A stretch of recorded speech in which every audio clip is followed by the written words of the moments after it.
अस्सलाम वालेकुम दोस्तों, उर्दू हट चैनल में खुश आमदीद। आज हम जानेंगे सऊदी रियाल का रेट मुख्तलिफ बैंकों का सऊदी अरब में पाकिस्तान के लिए।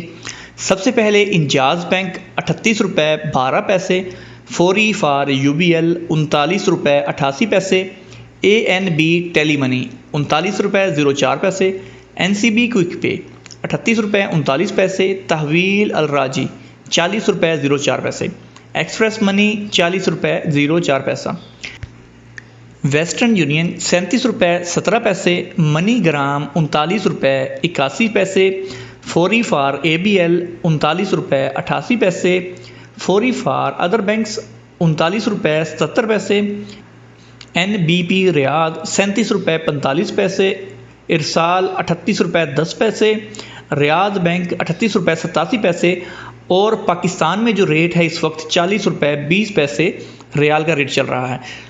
तो दोस्तों बेस्ट है कि आप यहाँ से बैंक के थ्रू भेजें, वो सबसे अच्छा है क्योंकि पाकिस्तान में रेट अच्छा नहीं मिलता, वो कम रेट दे रहे हैं, तो यहाँ से आप भेजेंगे आपके लिए सही रहेगा। रियाल आप किसी के हाथ ना भेजें। डेली अपडेट जानने के लिए हमारे चैनल को सब्सक्राइब करना, वीडियो को लाइक और शेयर करना नहीं भूलेगा। इंशाल्लाह मिलते हैं जल्द नेक्स्ट वीडियो के साथ, तब तक के लिए अल्लाह हाफिज़।